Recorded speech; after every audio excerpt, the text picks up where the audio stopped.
final whistle. Wow. Wow. There you go, guys. It's done at Old Trafford. Manchester United 0-0. Bournemouth 3. Let me repeat. Manchester United 0. Bournemouth 3. Before the game started, when I saw the lineup, I said this game was going to be a hard game. Bournemouth are a good team. I didn't know this, but they've been beating up the big guys, the Man Cities. They've had good performances against some of the best teams, better teams in the league. This was never going to be an easy game. I knew that. But my, oh my, the way that United started this game, I just felt it. This game, we were going to lose. Watch the stream. I said this is a 2 or 3-0 game to Bournemouth. Within the first 5 minutes of the match starting, I said we're not going to win this game. I just felt it. When the game kicked off, the fact that Bournemouth put the ball down on the ground and started playing while we were doing this hot potato, I was like, how are we playing at home and the opposition, the away team, is setting the tone of the game? The away team is, the way that Bournemouth harried us, not even harried us, forced us into making errors. They pressed us like they were hungry and they were trying to get food out of our pockets. That's what it felt like. Like, it was crazy. And we lacked the quality, and not just the quality, but the cohesion. The players are getting moved around game by game into different positions. 1 minute, Bruno's a 10. Next minute, he's a 8 and whatever, right? And I believe the lack of familiarity with the system doesn't help. But the players could not find each other. We could not string more than 2 or 3 passes together in that first half. I'm not even I can't even be asked to talk about the second half, but just in the first half alone, we couldn't do it. We couldn't find our man. And Bournemouth went man to man. They didn't do doubling up. Let's double up.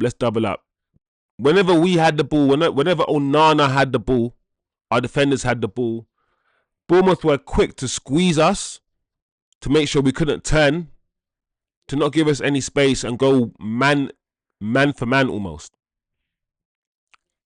And when we had a man extra, when we had an opportunity to utilise more space, we didn't do it quick enough. It took us too long. We took 2 or 3 or 4 touches to get the ball across. And if Dalot or our wing backs got into a little bit of space, we didn't utilise the space. We didn't drive. Physically, they were just so much more. They were just so much better than us. They out-muscled us, probably outran us, outworked us, and they had better quality than us in the attack. Zirkzee, not one of Zirkzee's better games, but how many times did we play the ball into Zirkzee's feet, really? Onana kept playing the ball long, and he kept missing Zirkzee. Zirkzee never got any balls into his feet. We never got the ball down, so I know a lot of people are going to be like talking about Zirkzee. He never had a good game, but he never got the ball into his feet. I feel like today is one of those days where if you're going to play this game or this way, maybe start Hojlund. But even when Hojlund came on, he didn't do anything. He didn't do much. Why? Because we weren't getting the ball down. We weren't passing the ball. We weren't keeping possession. Listen, I want to know what the possession stats are. After the game, that's one thing, but it'll be interesting to see what the possession stats are really, because the first half, it felt like they had so much more of the ball than us. So much more. Let me see.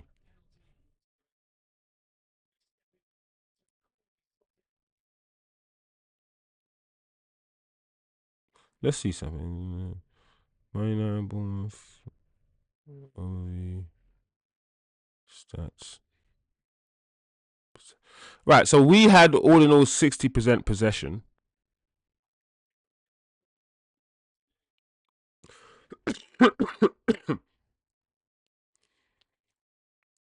Well, I'll be keen to find out what that was like before they scored, because it felt like they had much more of the ball than we did before they scored.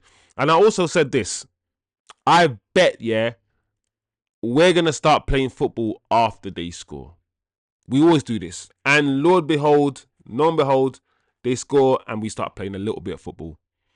Listen, I'm not gonna lie, guys. We deserve that 3-0. It's I'm the type of fan that, even though I'm a fan of Man United Football Club, I'm not gonna sit here and say, we played good when we didn't play good and all. Listen, we deserve to lose that game. We didn't play well at all. Let's keep it 100. Let's be honest. We did not get out of. I don't know. I can't even say get out of first gear, because this is a new side, and I don't know what potential this side has. I don't know if this is the maximum the manager can get out of these players in his system, or if we can still get more out of these players. I don't know. I feel like we've seen enough now. We've seen enough now to know who can do what and who can play where. We've seen more. The problem is the manager. I feel like this manager needs to take some of the criticism today. I'm not going to be quick to criticize him too much, because he's new and he stepped and walked into a situation that he didn't envision. I know he didn't envision this, all the stuff that's been going on, all the madness. And United in the state that they're in, he probably thought we were in a better condition, and he's probably now thinking, oh snap, oh shizzle, this is flipping crazy. I bet that's what he's thinking. So, and on top of that, I do think this manager is the right manager for now. I do believe so. However, he has to learn very quickly. If he doesn't, as we can see, as we're all experiencing, this league is unforgiving. And he did say the storm is coming. This is definitely the storm. Losing 3-0 at home to Bournemouth, this is Ten Hag stuff. This is Ten Hag territory in terms of performance. This is just as bad as any Ten Hag performance that we've seen. So what does it mean? Does it mean the players are still here? So it's not just Ten Hag, it's the players. And also we've got new defenders. We've got Lenny Euro. We've got new defenders. We've got Ligt and whatnot, and we're still conceding 3 goals. We're a team, technically a team that plays 5 at the back. I want you to understand that. Technically speaking, we're a team that plays 5 at the back, and Amorim's teams, his teams don't concede goals because of that. And we're playing 5 at the back, which is supposed to be defensively more secure, but we're conceding more goals than we've ever conceded before. Also, set pieces, we need to sack the set piece coach or something. I don't know how easy it is to sack coaches, because Ten Hag brought in all of his coaches together all as one unit. So, but we need to do better set pieces. Once again, we're going to be talking about how we conceded a goal today via set piece, via some sort of cross coming in. I don't know what's going on, why we've become so terrible at defending set pieces all of a sudden, but it's a massive concern. It's a massive concern. I don't know whether we need to. People talk about the height of the squad. The squad is not tall enough and all of these things. I don't know if that's true. Yes, of course, your size has something to do with it. It will have an impact. It will have an effect how tall you are. But I don't know if our squad is that much shorter than it was two seasons ago. And I don't feel like set pieces were up issues then. I feel like we still got Maguire. I feel like the only is CASEMIRO is a big miss from set pieces. He's a massive miss from set pieces. Defending them, he was really, really good. Attacking them, he was probably our best header off the ball. He scored a few goals from set pieces. So, end the season. In my ideal world, I'd end the season and I'd bring on the transfer window right now so we can get this manager some new players now. Give him 2 months, summer transfer period. Give him 2 months coaching, training with these players.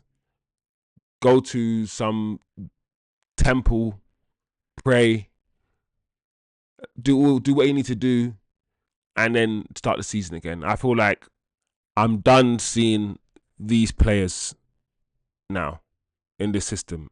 I feel like I'm done seeing this. We need better players. So end the season now. Give Amorim, please back Amorim. The one thing is, this is what I will say. This only makes sense. All of this pain that we're gonna have to go through only makes sense if these guys give him these players and give him the money, the same kind of money that Ten Hag had to spend. Because if we're gonna go through all this pain and then we're gonna spend 10 million in the summer and only give him one attacker and start the season with the same issues, then yeah, this is it's not gonna end well. It's not gonna end well. I don't think that's gonna happen, by the way, guys. I'm quietly optimistic, but today was not a good day. Not a good day today. From a neutral perspective, you must have been bored out of your mind. Maybe not bored, but for me, yeah, United didn't deserve it and we did not play well. But anyway, individually, Ahmad was ghost. It was a ghost today. I didn't notice him on the pitch really. It's a shame, but it is what it is. Zirkzee, not his best game, but he didn't get anything into feet today. Nothing was into feet. Onana kept trying to go long, and Onana was forced to go long because the way that Bournemouth were able to just press us, even when he had the ball, they closed us down. They closed off the passing lanes.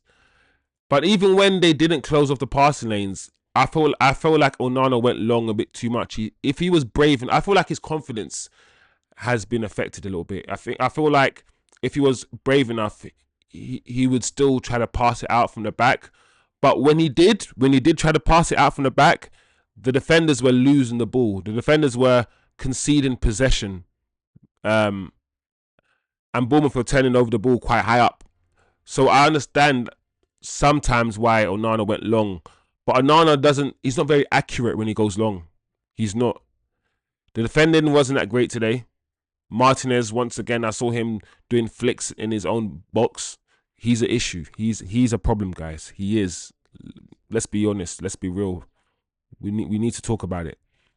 Attacking wise, I've spoken about it already. I've said Ugarte and Kobe does not work. I do not want to see it again. Neither of those two are ball distributors. Neither of them are deep-lying playmakers. And you need one of those two to be deep-lying playmakers. If you're going to play Ugarte, you have to play Casemiro, Bruno, or Eriksen beside him. You have to play one of those three who can pass the ball and spread it 30, 40 yards. This deep-line distributor. Kobe, his skill set, I'm telling you guys, his skill set is more for a number 10. His close control, his ability to play between the lines, to drop a shoulder, to play a given goal, play him closer to the goal, play him in one of the 10 positions. You have to. He doesn't have the defensive discipline, the awareness to play that deep. When we have the ball and we are monopolizing possession and we have most of the ball, and that player in that position is therefore in the opponent's half and closer to the opponent's box when we're playing high up, that's fine. But when we don't have the ball and we have to run back, when we're defending, Kobe is not it. Kobe is not it. And I feel like if that's the case, especially in these physical games, when we're up and down, when we're going end to end, these games are too physical for Kobe. He can't do the end to end box to box thing. He can't do it. So it's best for you to play him higher up the field. I honestly believe so. Let me know what you guys think. I want Kobe to have a great career, a long career here, but I want us to profile him right, identify where he plays, where he's best to be played, just identify his position properly. I think this manager will. I hope he will. I hope he understands. I hope he doesn't change. I hope after about 3 months he goes, do you know what? Just like Ten Hag did, my system's not going to work here, or whatever's not going to work here. Let me go with something else. I hope he doesn't do that. I hope he sticks. I hope the manager sticks to what he knows and what he believes in, because it's worked. But I need Man United. I need Ineos to back this man financially. I need you guys to do that, because this manager before him got £600 million. And most of his players, if not all of them, in my opinion, need to leave. I don't know any Ten Hag players that are 100%, any Ten Hag signings that are 100% guaranteed first team start, in my opinion. Not Martinez, not nobody. So, yeah, it is what it is. Rashford once again left out. Big talking point. We can talk about that again on another show as well. But yeah, other than that, that's it. Man of the match, none of them. None of them. Not one of them played well today. I got no time for any of these players today. Not Bruno, none of the front three. Ugarte tried. Ahmad, non-existent. Defensive three, weren't brave enough for me. Maguire was all right, but they weren't brave enough for me with their passing, and they were a bit sloppy with their passing. The wing backs, Mazraoui wasn't that good today. Dallo wasn't that good. Today was just not a good performance from every single player. Today, it felt like one of those games, like I said at the beginning, where everyone woke up on the wrong side of the bed together. Everyone ate the same food, which means everyone's got the same virus. And we all played like we all slept, and we all got the same flu. That's how we played. We played like we all got slapped on the same side of the face with the same wet hand, and like at minus 20 degrees. That's how it felt. So it is what it is. One of them days. The manager said we're gonna have these days, and yeah, we just need to understand that we're like 13th or 14th, whatever we are. We're closer to the relegation zone, to the bottom, than we are to the top. Not points wise, but position wise.